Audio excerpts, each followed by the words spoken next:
Good morning. Are you Leonard Guillory?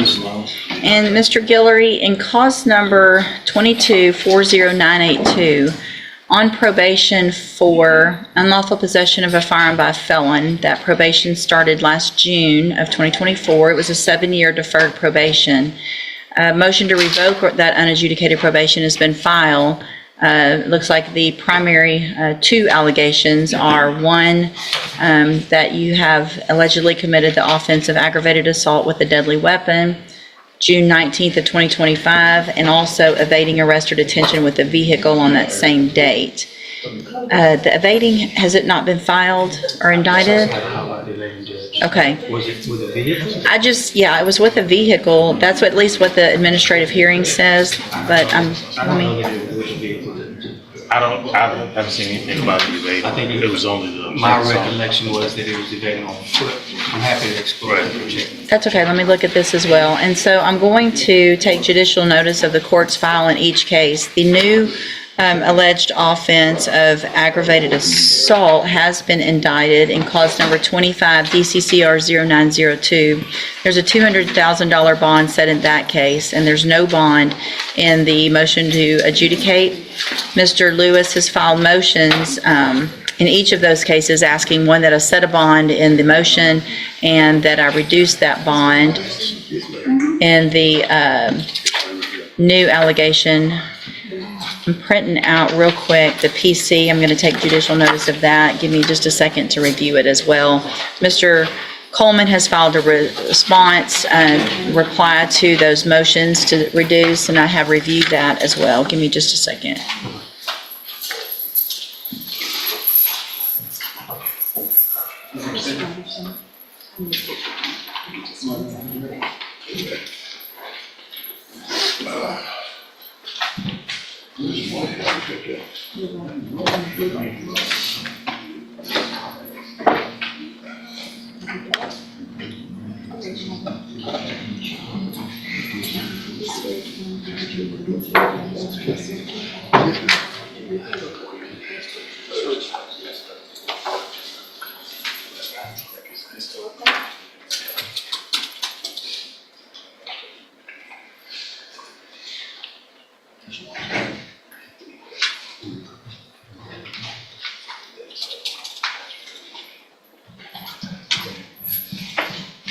It was on foot, yeah. That's what I thought, Judge. It allegedly was Started on a bicycle.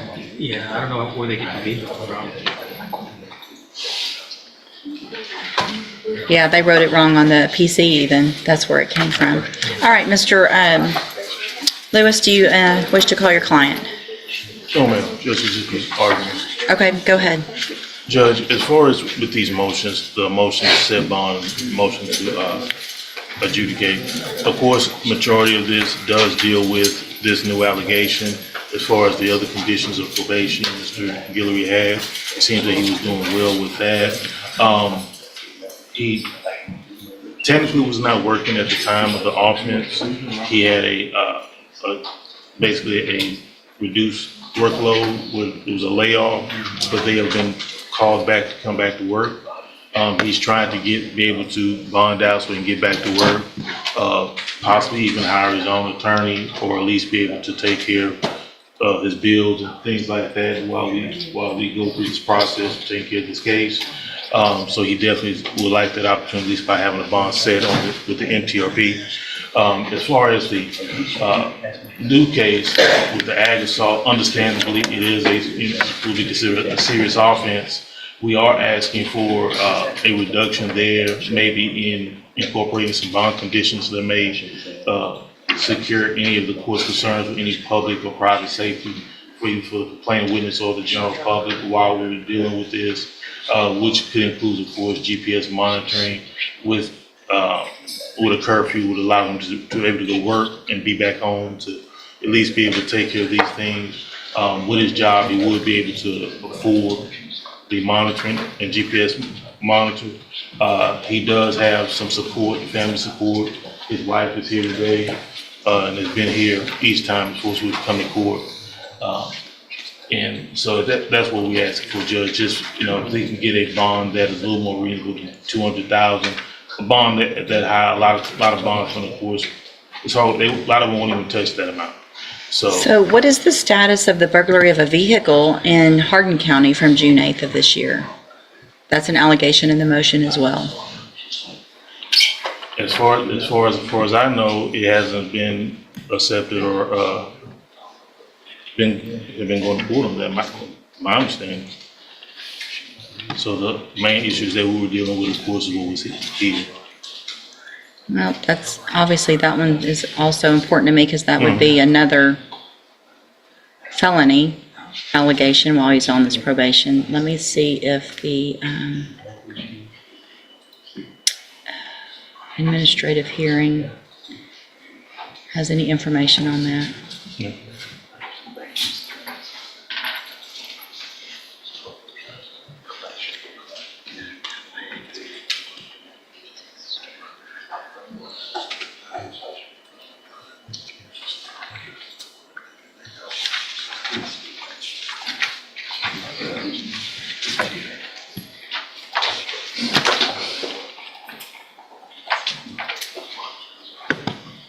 So when the administrative hearings are scanned in, I've noticed that some of them, it'll say see attached narrative or PC or something, and those are not always scanned in. Are you looking at the court copy?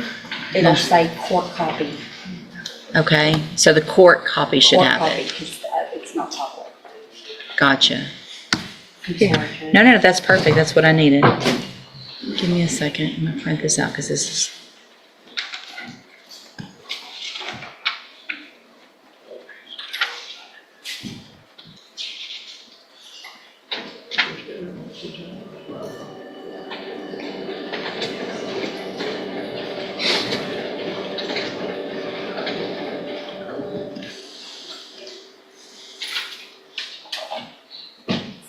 Mine. Oh, I'm sorry.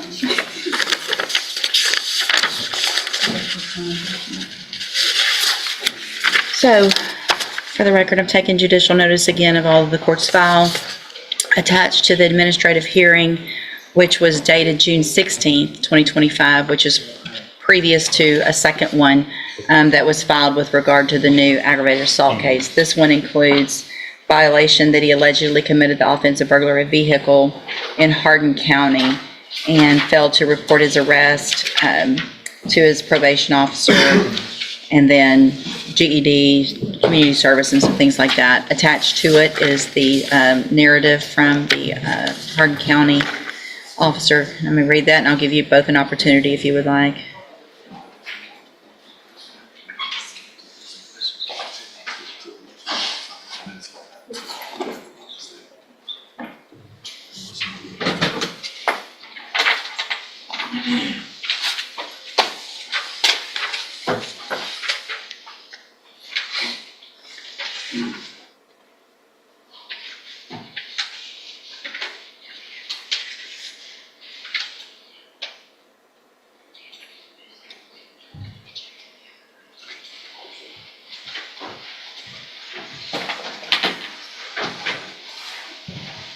So this is allegedly a neighbor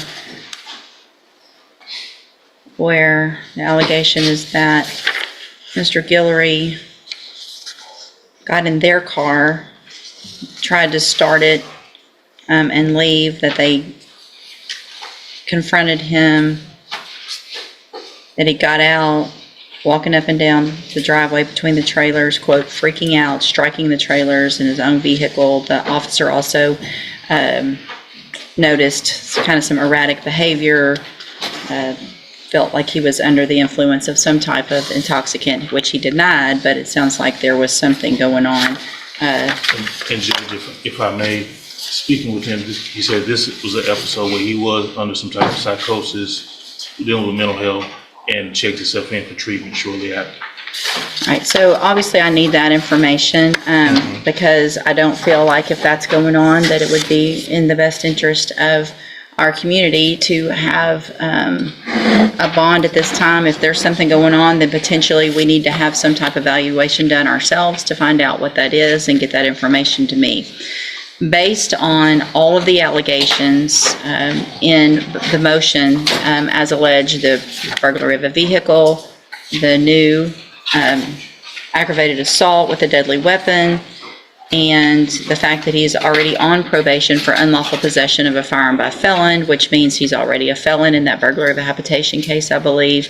That was a conviction.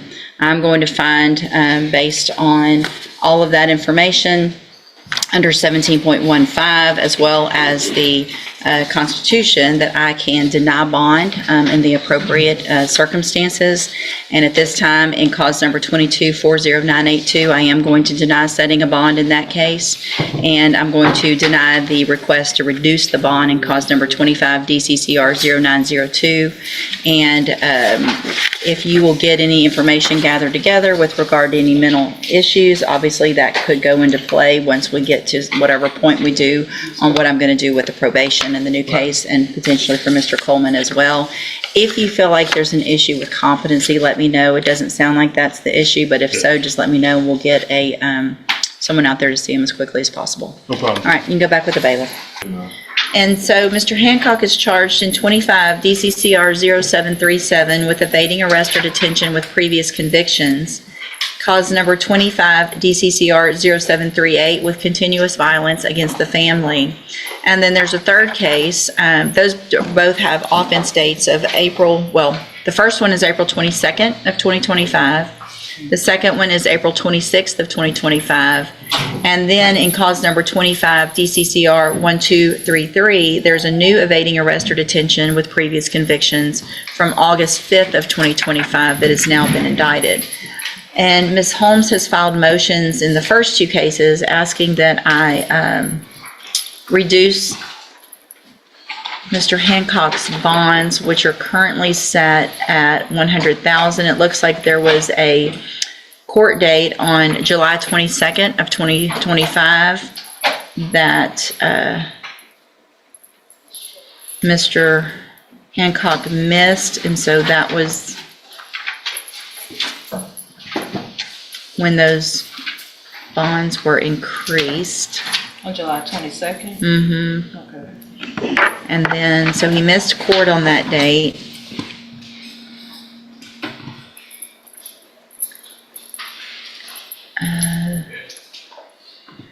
So there was, before that, there was an AFRS that was filed by the bondsman to get off the bond. But when he didn't show up, the bond forfeiture overrides that. And so that was the bond forfeiture. And then also, since then, there was a request for an emergency protective order. Oh, that was just filed in the case. Okay, it looks like that was from back in the arrest on, where's the date? April 26th. Okay, so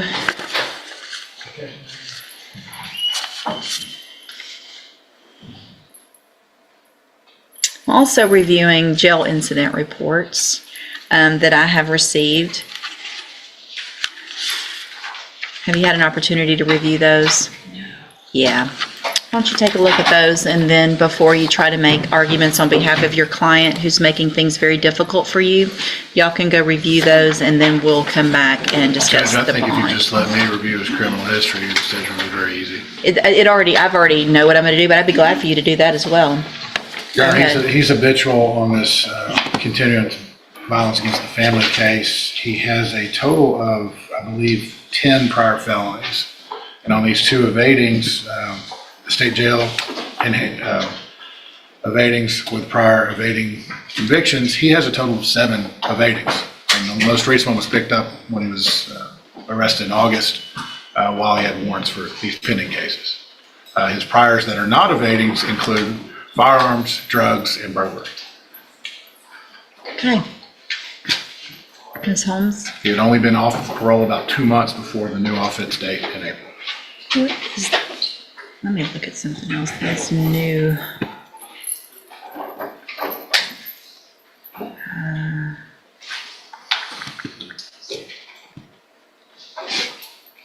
I want to see what the bond is set at on the new case, 25 DCCR 1233. Because honestly, based on everything I'm seeing, I'm not sure the bonds are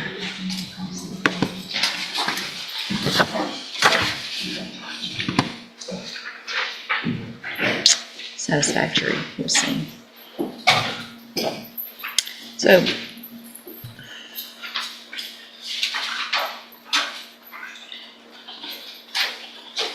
Ms. Holmes, any, So, Your Honor, I was provided some documentation. Apparently, Mr. Hancock did go to the hospital in July, which I believe at the time he did provide that documentation to the bondsman. I'm not sure if he was aware that an AFRS had been filed at that point. He is aware that he needs to behave in the jail. really, you're aware of that? How old are you? I'm 36. You're 36 years old, so you needed to come here today and have her tell you need to behave in jail? No, no. This is ridiculous. These people are just going to work and trying to do their job. That's all. No. You know, I mean, that's what the rest of us do. We go to work, we do our job, we go home, we live our lives, and we don't have punks like you acting like this and treating us this way when we're at our job. The way you have spoken to the officers, the female, they disrespect you first. You think you earned their respect? You're in jail. You follow the rules. Their job's just to do their job. If it's time, you don't get to make decisions in jail. You don't get to decide when you turn the lights on and off. You don't get to decide when you go to bed or when you eat. It's not your decision anymore. That's what happens when you continue to violate the law. You've lost your right to make those decisions. So it's their decision to try to keep everybody in order out in the jail the best they can. And the way you have spoken to them and threatened them is actually a violation of the law, and you could end up with more cases for threatening a correctional officer. So just keep going, keep stacking it up. I'm sure a jury later will love to hear all of that. They'll love to hear it. You're looking at 25 to life on one of your cases. Keep it up. Let's see what happens. Because a jury will see all of this. And if you think I'm going to take some great deal that they're going to negotiate, or you think Mr. Nichols is going to give you some great deal, it's not happening. So you're old enough to know better. I'm going to deny the motions for a bond reduction in cause numbers 25 DCCR 0737 and 0738 based on several factors: your criminal history, the fact that you did miss court, the fact that your bondsman had already filed an AFRS, your jail incident reports. I am also going to find in cause number 25 DCCR 1233 that your bond is insufficient, and in that case I'm going to raise your bond to $100,000. A condition of all of these bonds, if you make them, will be that you will be required to wear a GPS monitoring device and you will be on house arrest. So if you make these 3 bonds, you will be on house arrest. You're not allowed to leave your house unless you have my permission. And you will be also ordered, and it should already be in a bond condition in cause number 25 DCCR 0738, to have absolutely no contact, no communication at all with the complaining witness. Do you have that name handy? I do, Your Honor. Janaisha Butler. Janaisha Butler? Mash. Jamaisha. JAMAYSHA. So you cannot have any contact whatsoever with that person. Do you understand? That also includes when you're in jail. So there's no sending messages through that email system or anything like that to her, through anybody else. That'll be a violation of your bond, and your bonds will end up raised even more. You understand? All right, I'll reset it for a for an announcement. We'll deal with all of the cases at that time. Thank you, Your Honor. Thank you. Good morning, you're Nathan Lamel, Senior. And Mr. Lamel was previously in court and entered a plea of true to count 1 in a motion to revoke deferred probation on probation for evading arrest or detention with the use of a vehicle. And that was from February 17th of 2025. Count 1 that he pled to was the count where he was arrested for a burglary of a habitation. It was not necessarily that he had committed it, but that he had been arrested for it. And Judge, And, go just, ahead. so you're aware, the motion reads kind of funny that you pointed out to us last time. So I could technically abandon 1 and 2. I just kept them there for your review. Have corrected them in 7 and 8, I believe. Okay, so That's there why was a it's first amended. Yes, ma'am. So we need to go through that first amended. Correct. And then Ms. Branch will be here to testify in place of Ms. Jefferson if those please don't change. Okay, hold on a second. Let me pull this up correctly. So let's go through that motion. Mr. Lamel, best you can, raise your right hand, please. Do you swear or affirm the testimony you're going to give in this hearing will be the truth, the whole truth, and nothing but the truth? Yes, ma'am. Thank you, sir. You can put your hand down. And will he waive the formal reading of the first amended motion to revoke unadjudicated probation? So,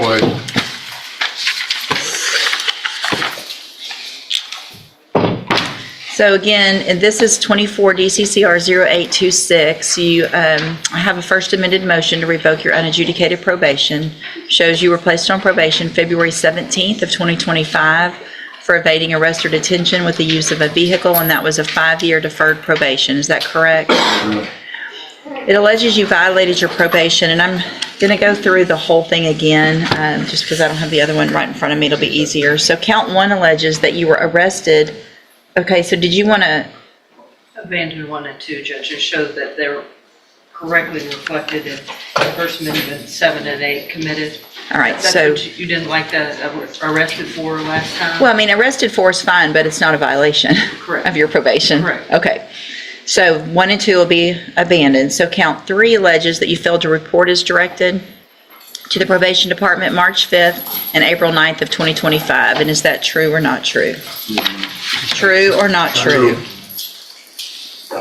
true or not? Count 4 alleges that you provided a urine sample May 1st of 2025 that tested positive for tetrahydrocannabinol. And is that true or not true? That's marijuana, THC. Count 5 alleges that you were at a location other than your residence at approximately 3:01 a.m. April 26th of 2025 in violation of your probation. Is that true or not true? Count 6 alleges that you failed to abstain from the use of any and all intoxicating substances, including alcohol, and that on May 1st of 2025, you tested positive for alcohol. And is that true or not true? Count 7 alleges that you committed the offense of burglary of a habitation April 26th of 2025. And is that true or not true?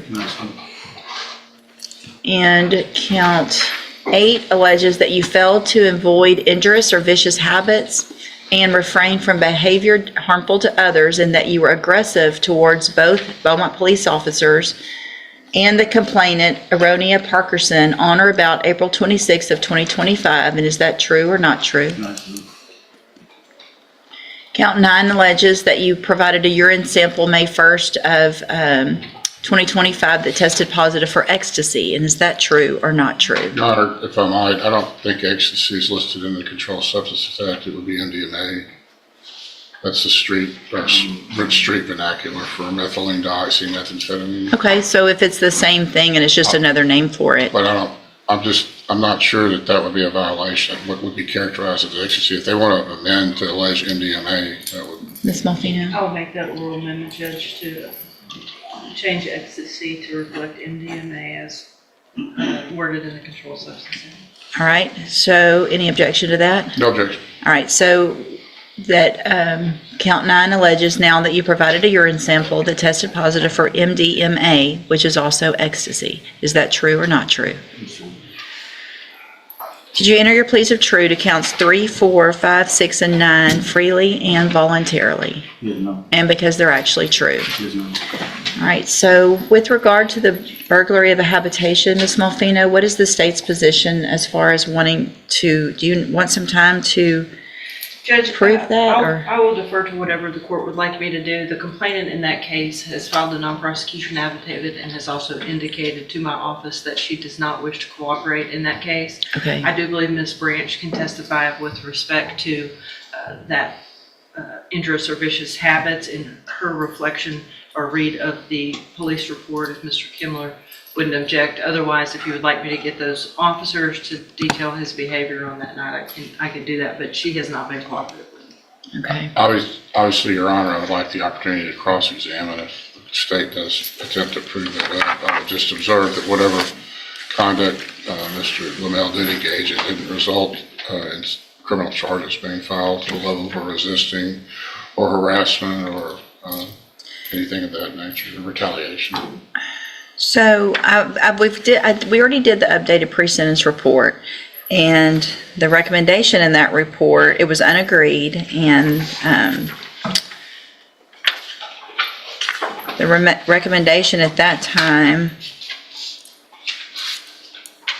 was that he would benefit from both tracks of ISF. Can't do both tracks, but so go in and do the substance abuse track, followed by JCDI, anger management. Ms. Malfino, since it can't go if the other case is pending, I guess based on what you're telling me about the complainant in the other case, what is your position on that?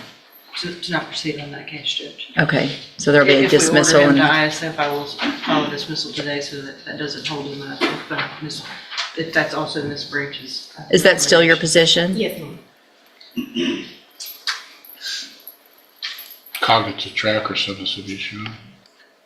Well, substance abuse is clearly an issue. I think I would rather do substance abuse and then JCDI and then whatever other behavioral thinking, moral recognition or something like that once he's out, and so that we get the more intensive substance abuse before he gets out for JCDI would be my thought. What do you, or would you think cognitive track would be better? You do? Okay. So what is the status of the relationship with the complainant? What's her name? Ronia. I'll represent to the court. Aronia Parkerson. I'm asking him. I'm asking I him. understand, but she's present outside of the court. Okay. So what is your status of your relationship? Are y'all still together? He is not. Do you want to ask her some questions since she's here? Maybe so, Judge, if I may. I didn't realize she was. You want to go visit with her for a minute, or do you want to have her outside. brought in? Oh, we can just have her run. Would you please call the name Aronia Parkerson?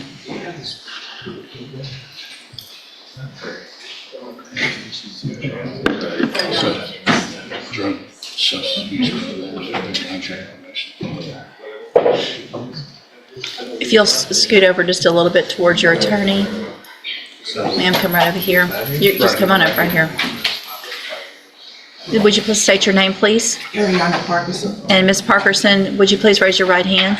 Do you swear or affirm the testimony you're going to give in this hearing will be the truth, the whole truth, and nothing but the truth? Yes, ma'am. Thank you. Ms. Malfino? Thank you. Ms. Parkerson, can you please describe for the court the nature of your relationship with the defendant, Nathan Lamel?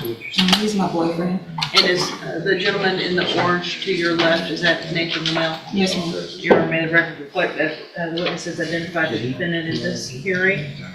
The record will so reflect. Judge, on Saturday, April 26th of this year at approximately 6:15 in the morning, were officers of Beaumont Police Department dispatched to your home in reference to a burglary call that had been made?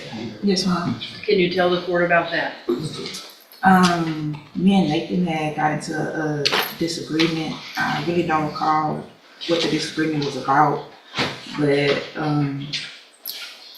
the first time they were called, he was trespassed. And the officers explained to me that if I called them back, that the trespass warrant would be voided. I was okay with that because I knew I was gonna call him back eventually. But he came back a second time, which made me call them again because he wanted to talk about whatever we had a disagreement about, but I didn't want to at that moment. I was going through the ride. I had just had my son a month prior, so I was dealing with postpartum. And at that moment, I just didn't care to hear what he had to say. But he knew I called the police back, but my dad was also at my house, and my dad wanted to talk to us both to see what the problem was between us, which is why he stayed and he was arrested that night. At approximately 5 a.m. that morning, or thereabouts, 5:20, were you awake and on the sofa in your living room, I'm sure probably with your new baby. Yes, ma'am. And what did you hear going on in your bedroom? Breaking of glass, rustling of things around? Yes, ma'am. And tell the court about that. What is it that you observed? Did you observe the defendant coming forcibly into the window of that residence? I wouldn't say forcibly. Had you given him permission? No, but I heard him trying to open the window, and at that point, I started recording a video just to get him away once the police was brought back. Did you feel like that entry into your home was with the intent to possibly assault you based on what had been happening previously that evening and with respect to the nature of y'all's ongoing relationship? No, ma'am, I don't feel that I was in any harm. He just wanted to talk. So you don't believe that it was his intention to assault you, or that he could have possibly assaulted you in that scenario there? No, ma'am. But you still felt it necessary to contact the police on multiple occasions that night? I just wanted him to leave. I didn't want to continue to talk about the situation. If he would have left the first time and then came back the next day, we could have revisited our situation. Just like when he was released 3 days afterwards, I think accusation is what it's called. He came back to my home and we talked about the situation, and moving forward, we've been good ever since. Okay. Is that baby his? Yes, ma'am. Okay. And is it true that on May 10th of 2025, on August 7th of 2025, that you came in and gave a non-prosecution affidavit signed with Investigator Troy Robinson of my office, indicating that you did not wish to pursue the burglary charges against Mr. Lavelle? Yes, ma'am. And is that what you're telling Judge West here this morning? Yes, ma'am. And has he pressured you or made you any promises or coerced you in any way? No, ma'am. I did this of my own free will. And do you understand that if those charges are dismissed, they're not going to be refiled? Yes, ma'am. And that you are taking your safety with Mr. Lamel into your own hands? Yes, ma'am. And are you asking the court to follow any agreement that she decides to make with respect to sending him to some substance abuse treatment, so that hopefully when he gets out, your relationship can be more productive Yes, ma'am. and he can help you raise those babies? Yes, ma'am. Thank you. No questions. Thank you, ma'am. You can go have a seat. Okay. Not a good way to handle that situation, was it? No, When you hear it out loud, how does that make you feel when you hear out loud what you did that night? a little disappointed. Not good for your baby, not good role model, not good for the relationship, and not good to keep you out of jail or prison, right? Right. So what I'll do then, based on that and based on her representations and probation's willingness to try to help you so that you can be successful, is I'm going to find that you entered your pleas of truth to counts 3, 4, 5, 6, and 9 freely and voluntarily. Find those counts true, find sufficient evidence to find you guilty and revoke your probation, but I'm not going to do that today. I'm going to follow this agreement, or not agreement, I'm going to follow the recommendation, and I'm going to continue you on probation. I am going to extend your probation for 1 year. I'm going to order that you enter and successfully complete the substance abuse track of the ISF program. And then when you're released, your aftercare will be through the JCDI program. You will also be required to follow any other new recommendations or classes with regard to making better decisions, cognitive thinking, things like that. This is all meant to help you be successful. I want to make sure you understand, though, that if you come back here again on another motion to revoke, you're probably not going to get the same. I'm sorry? I'm sorry. Yeah, no, you're not going to get all of this again. Does that make sense? You're likely going to be going to prison, and you could go to prison for up to 10 years. You could do that today. I could send you to prison for 10 years just for the violations you've already had that you agreed to, the testing positive and all that. I don't need a new case. I don't need any of that. I can send you to prison today. I don't want to do that. I want you guys to work things out, but you've got to make things where that works in a very productive and nonviolent and non-confrontational, sober way. Okay? So Probation will let you know what all, again, that you need to do, but you'll go from here to ISF. Once you get out, you'll be in JCDI. No violations, okay? All right, good luck to you, sir. All right, you're Taylon Douglas. Yes, ma'am. And Mr. Douglas was previously in court, entered a plea of guilty to the third-degree felony offense of obstruction or retaliation. I've received the pre-sentence report. Has everyone had an opportunity to review that report? Any additions or corrections? Only that, court is inclined to follow judge and certainly concur with clients. In addition, I have received, and you guys should have been given copies of jail incident reports. Have you all reviewed those as well? We have them. Not that I take your word for it. Okay.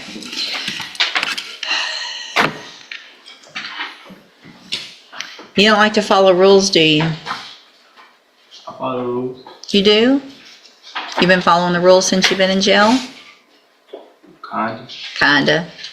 Okay. So, how have you not followed the rules?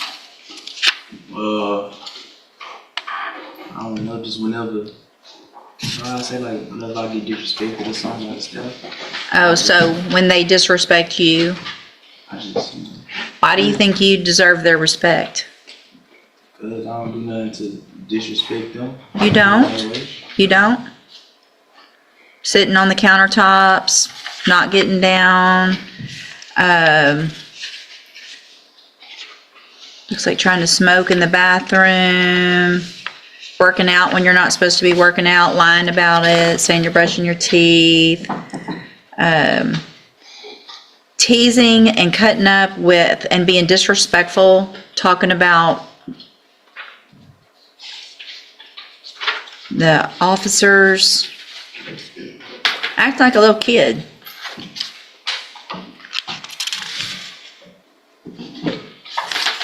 Taking food when you're not supposed to.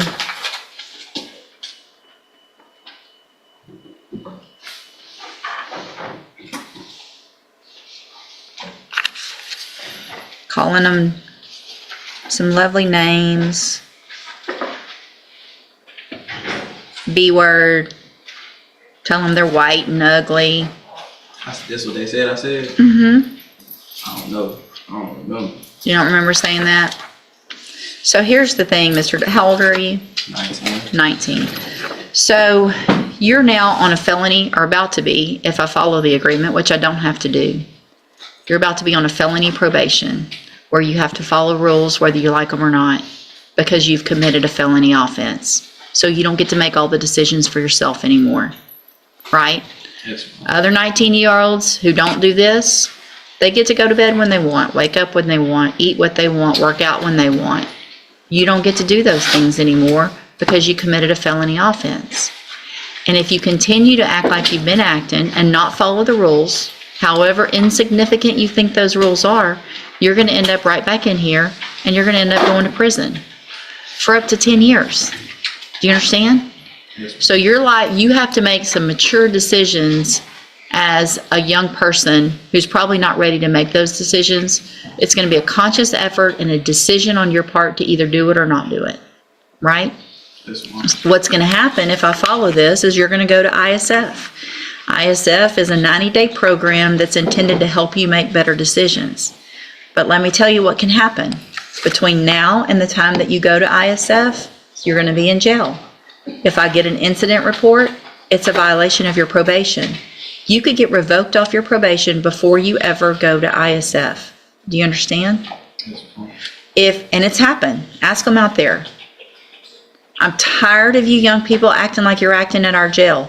They're tired of it. These people are just going to do their jobs, trying to go home, go with their families, make a living, pay their bills, something that you hopefully will want to do at some point in your life. Instead, they got to go to jail and deal with this. The crap from you kids. But now you're an adult for these purposes. If you get to ISF and you don't make it through that program, or I get incident reports from ISF, they send me those, you're not going to get out. You're never going to see the light of day again. You're going to go to prison.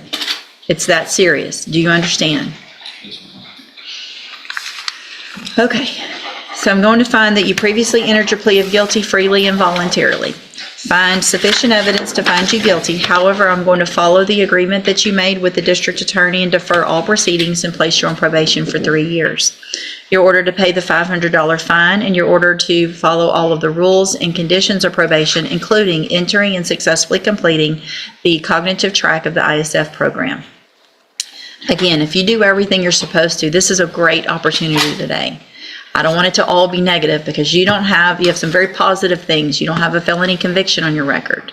If you're a convicted felon, it changes your life in so many negative ways. You're not going to get certain jobs. If you want to go to trade schools or school or anything like that, or college, you're not going to be able to do certain things, live certain places, all of that. So you still have that opportunity. And if you get everything together and you follow the rules, at the end of your probation period, the case is dismissed. You will never have a felony conviction. This is the chance of your lifetime to change it and live like the rest of us live, okay? The other side, though, is if you violate any condition of probation, you'll be brought back into court, you'll be found guilty, so you would be a convicted felon, and then the punishment can be anywhere in that range from 2 years up to 10 years in prison. You understand? All right, I'm handing you the trial court certification that shows this was an agreement that I followed, and so you've waived your right to appeal. Again, I know there's other people out there, there's other young people that are acting up. It's going to be up to you to say, I'm not doing it. I don't want to go to prison. All right? All right, you can go back with the bailiff. Yes, ma'am. Hold on a second. Before he goes, Judge, in light of the fact that you are giving him an opportunity after deferred on the felony, in reviewing of his incident reports from the PSI themselves and his juvenile history, which is quite extensive. Yes. It is my intention to proceed, obviously with a plea bargain offer on those misdemeanors, but I think it would be important, at least with several of them, to have those on his record so that if he is back, we kind of know what we're doing there. So you won't be able to go to ISF until you take care of those misdemeanors. They'll bring you over on a jail day to get those taken care of. Ms. Molfino will talk to that prosecutor. If you enter pleas on those, great. If you decide to go to trial, then you'll just have to wait to go to ISF until those take care of with the trial, okay? Also, I do want to make sure a condition of your probation is that you are not allowed to be in the possession of a firearm of any type. That means in a vehicle with anybody with a firearm. That means at a house where there are firearms. You are not allowed to be anywhere where there's firearms. If you're living somewhere where there's firearms, you either cannot live there or they have to have those out of the house or locked where you cannot have access to them. Do you understand? Okay, you go back with the bailiff now. Okay, so They're not new cases in this court, no, but he picked up some cases. okay, so we already went through. All right, are you Roderick Randall? Yes, ma'am. And so did I just reset it, or did I? So in August, Your Honor, he pled true, and I think at that time we were looking at ISF as our agreement. It was reset for an updated report. Then we discovered he had two new misdemeanors that occurred in August. And so I Right. filed a first amended motion October 22nd. Okay, So we need to go through We need to that. have pleas to that, and then we have an agreement if the court's okay with it. Okay.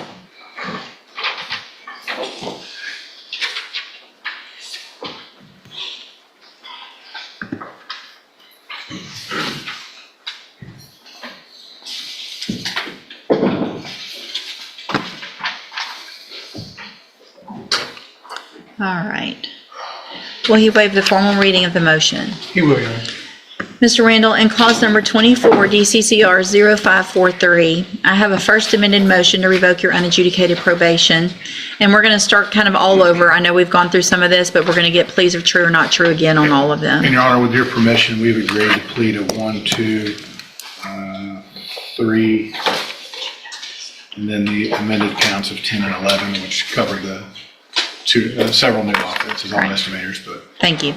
So it shows you were placed on probation October 7th of 2024 for aggravated robbery, and that was a 5-year deferred probation. Is that correct?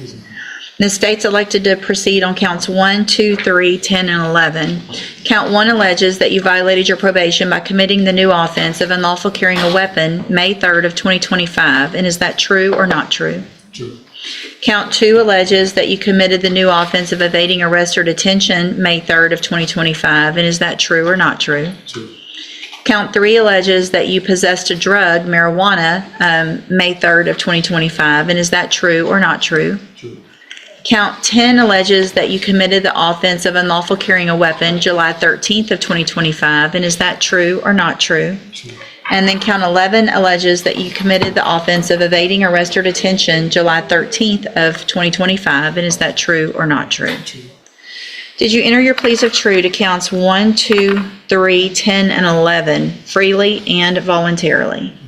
And did you plead true to those counts because they're all actually true?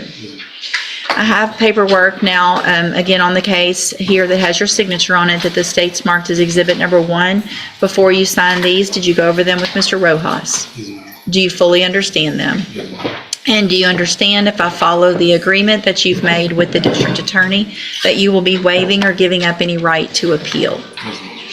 State Tender's number 1. No objection. It's admitted. Any evidence that Mr. Randall's not competent? No, Your Honor. All right, sir, I'm going to find that you entered your pleas of true to counts 1, 2, 3, 10, and 11 freely and voluntarily. Find those counts true. Find sufficient evidence to find you guilty, and at this time, find you guilty of the offense of robbery, aggravated robbery. Sentence you in accordance with your agreement to a term of 8 years in the institution. Judge, I feel like we may have originally pled him to lesser. I think we did lesser robbery. included. Let me double check.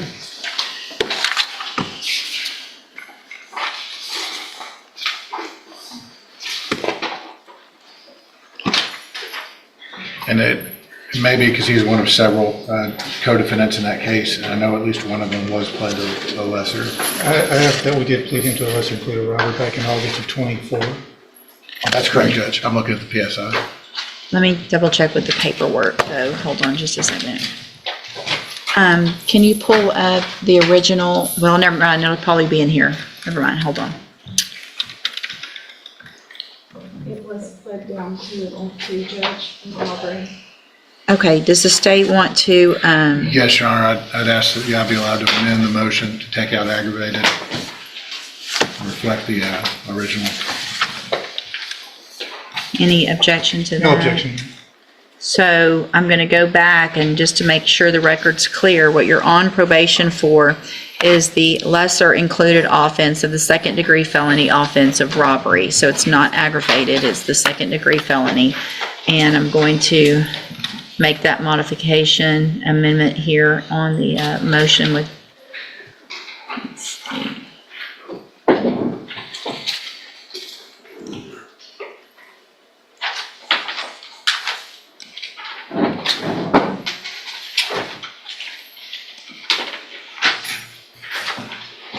I can figure out how to get all this done.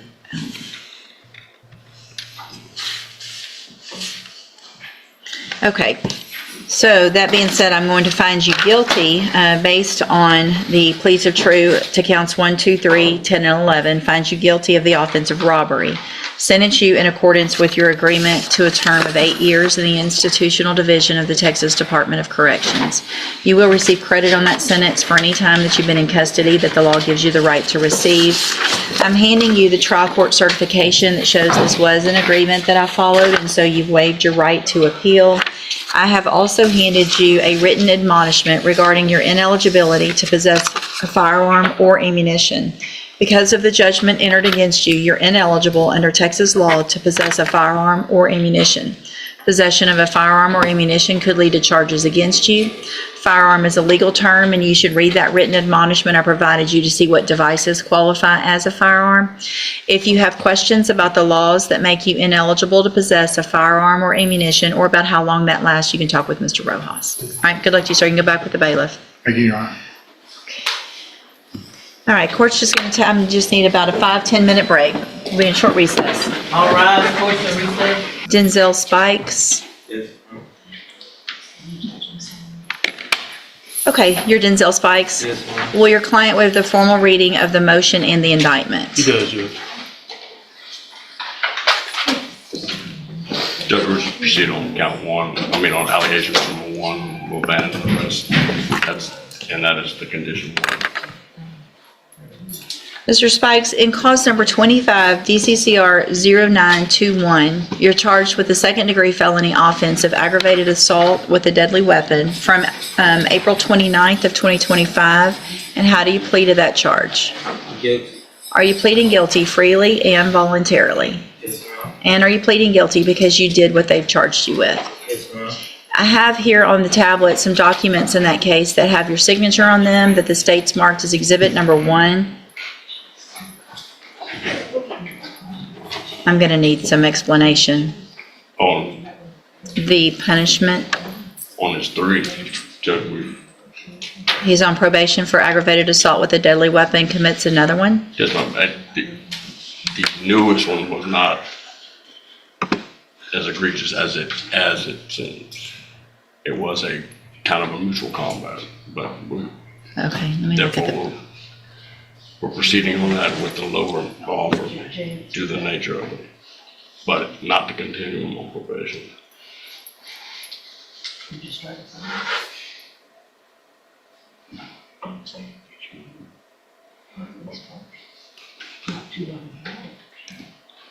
Okay, give me a second.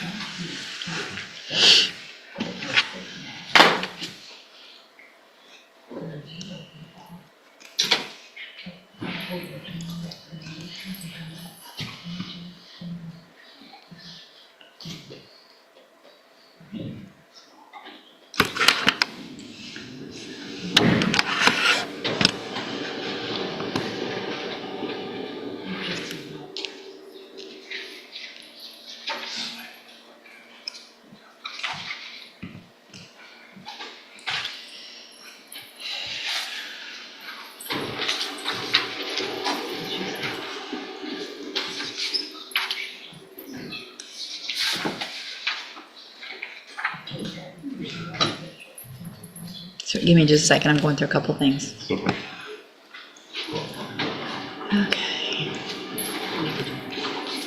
All right, so I have, again, some paperwork here that has your signature on it. Did you go over that with Mr. Lewis? Yes, ma'am. Do you fully understand it? Yes, ma'am. And do you understand, if I follow the agreement that you've reached with the district attorney, that you'll be waiving or giving up any right to appeal? Yes, ma'am.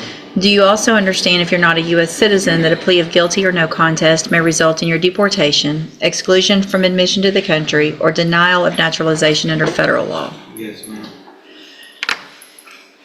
Look at one more thing before I do this. Let's see, 24.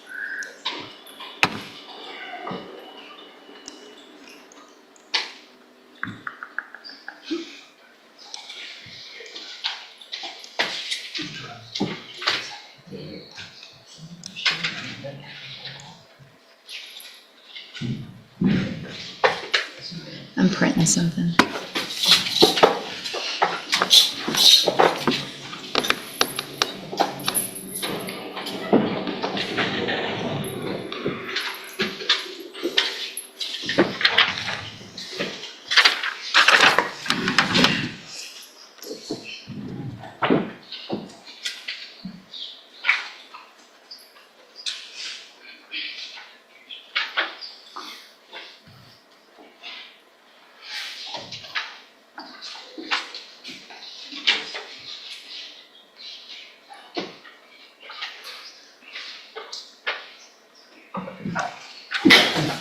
Bless you. I'm just looking now at the PC from the original case. I'm looking at the PC from the new case.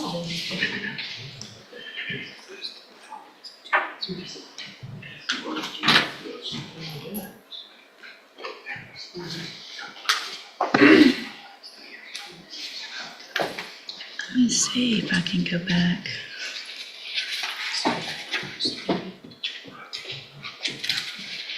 I'm also going to take a look real quick at the PSI. I'm just not feeling real comfortable with that low. I understand in the new case, potentially some issues if there was some mutual combat, but the underlying offense and the fact that we're resorting to the same thing and grabbing things and beating people with them is concerning.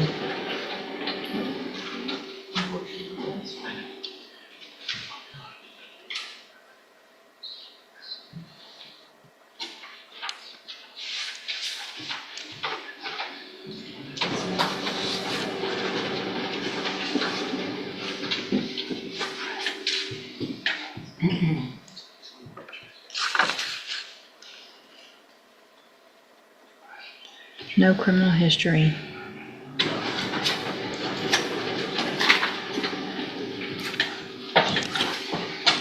All right, state tenders number 1 in 25 DCCR 0921. No objection, Judge. It's admitted. Any evidence Mr. Spikes is not competent. No, Judge.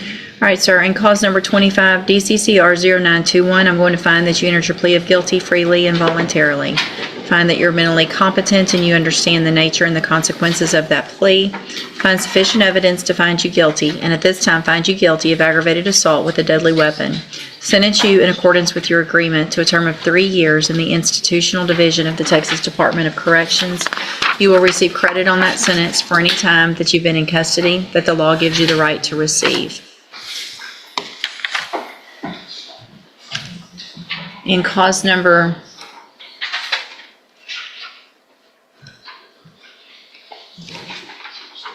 24 DCCR 1642,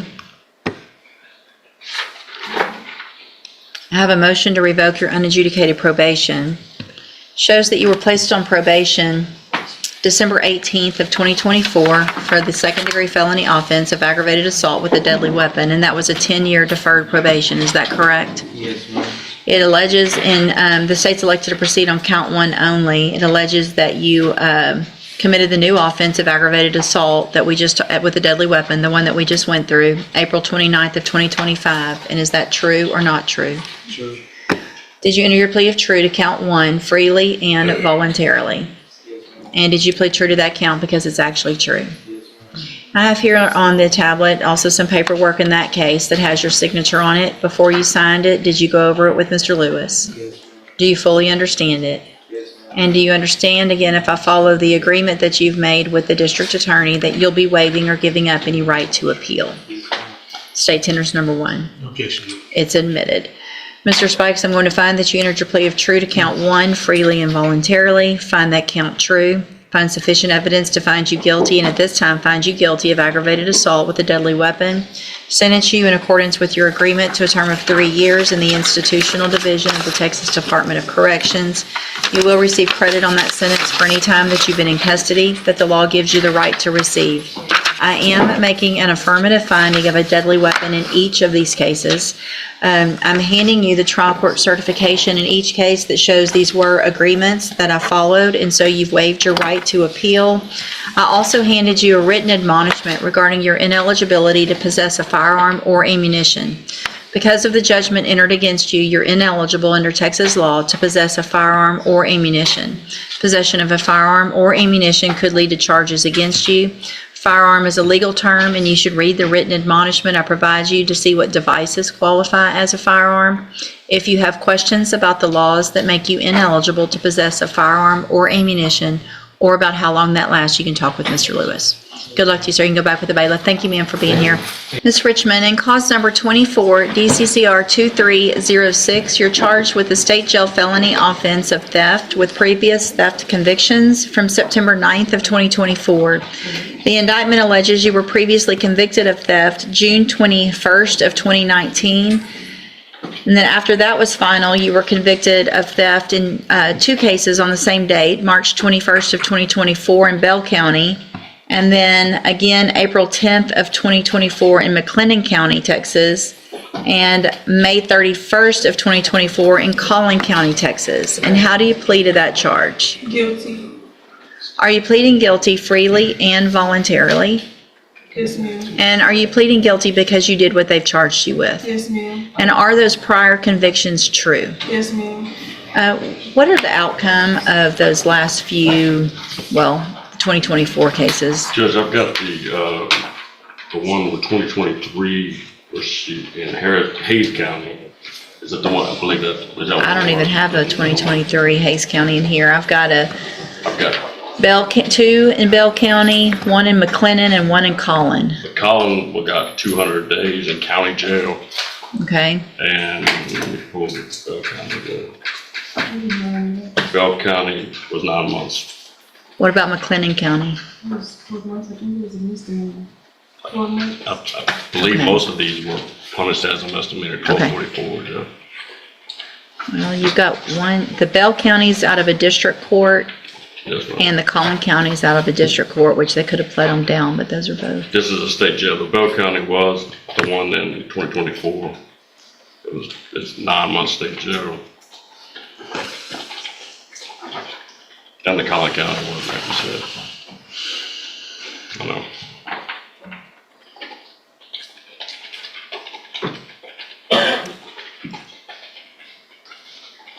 The Collin County was a 1244 to be specific, Judge. Okay.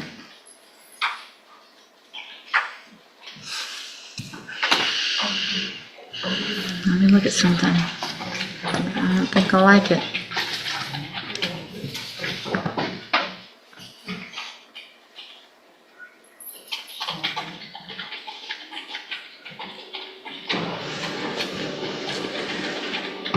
God, they're so hard to read. I'm printing the PC, I can't see it.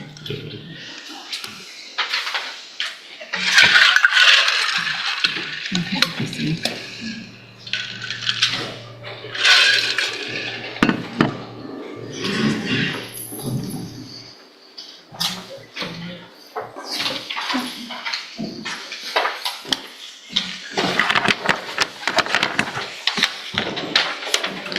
So there's a case from 2017 here out of this court for a 2-year term in prison. What was that for? No, I had 2 years probation, and then when I went to jail, I had got some jail time with a 1224 I don't know how much it was. So what I'm looking at here, which is even more than what's included on that indictment, shows a 2017 conviction for theft here in Jefferson County, a 2023 in Collin County, a 2023 later that year in San Marcos, Hayes I County. was Hayes in jail County. that whole time. I don't care if you're in jail. I care that you're continuing to steal, and that I'm not sure that this deal that you've made is sufficient for what I think, for what you've been doing. So we're not talking about a long time ago. We're talking about the last 2 years. So going from literally from county to county to county. So we've got Collin County, Hayes County. Then we're into 2024 where there's 3 convictions, one in McLennan County, one in Belton County, one in Kaufman County. And we're back here with an offense date. So the offense date here was 9/9, which is actually of 24? Yes, ma'am. Okay. So at least that one was before the Kaufman County. So you went from here and then you traveled to Kaufman County, within 3 days got another case there. Or at least you had it before and that was the conviction date.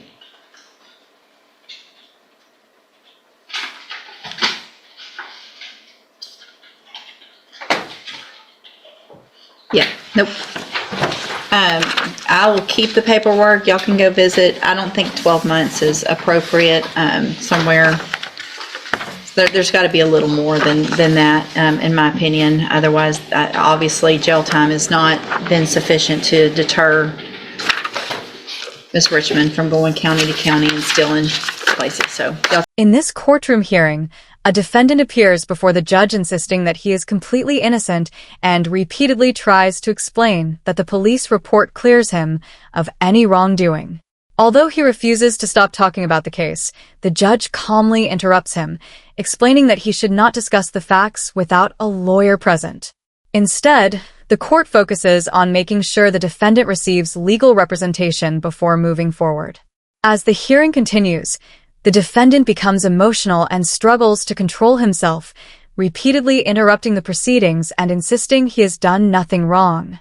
At one point, his behavior raises security concerns after he unexpectedly approaches the judge's bench. Rather than reacting harshly, the judge gives him time to calm down, explains why courtroom safety rules are important, and accepts his sincere apology once he regains his composure. Instead of sending the defendant back to jail, the judge appoints a public defender and gives him another chance to properly defend himself through the legal process. He is instructed to remain in contact with his attorney, avoid any new criminal charges, and follow every condition of his release.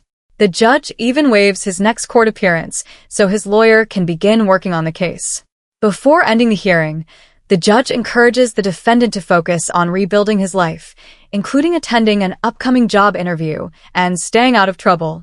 The hearing closes with a powerful reminder that respecting the legal process, listening to your attorney, and remaining calm in court can make all the difference in achieving the best possible outcome.